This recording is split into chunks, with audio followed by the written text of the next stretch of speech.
நல்ல எண்ணங்கிறவங்க எல்லாருமே கஷ்டம்தான் படுவாங்க. கெட்ட எண்ணம் இருக்கிறவங்க தான் இந்த சமூகத்தில் வாழ்வான். இதை தான் வள்ளுவர் ரொம்ப அழகாக சொன்னார். வளர்த்தலும் அழித்தலும் வேண்டாம், உலகம் பழித்ததை அழித்து விடுன்னாரு.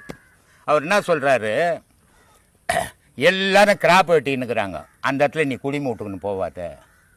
எல்லாரும் குடிமை விட்டுக்குனுக்கிற இடத்துல நீ மொட்டை அடிச்சுன்னு போவாத. ஊர் எப்படி இருக்குதோ அப்படி போ, உன் வாழலாம் அப்படின்றார் இல்லையா? அதை தானே அவர் அந்த பாடலில் விளக்கம் சொல்கிறாரு. அப்போது இன்னைய சமூகம் எப்படி ஆகிப்போச்சுன்னா கெட்ட சமூகமாக மாறி போச்சு. ஆசை அளவு கடந்து போயின்னுக்குது மனுஷனுக்கு.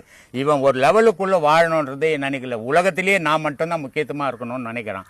அப்போது அவனை நான் பார்த்து வாழும்போது நானும் கெட்டு போகிறேன் இல்லையா? ஆனால் அவன் நல்லா இருக்கிறான் பார்க்கறதுக்கு. நான் என்ன பண்ணுறேன், இதெல்லாம் நமக்கு தேவையில்லை, நம்ம ஒழுக்கமாக போகணும், கடவுளை தேடணும் போது எனக்கு கஷ்டம் வரதான் செய்யும்.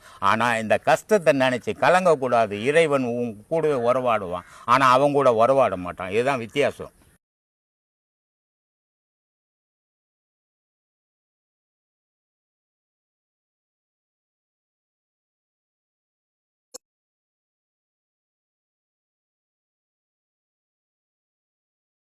எல்லாம் ஊடுருவோம் பொன்னோட புன் சிரிப்பு. எங்க மனசாளும் மன்னனுக்கு மத்தாப்பு வரவேற்பு. எழுந்தா மலை போல நடந்தா நதி போல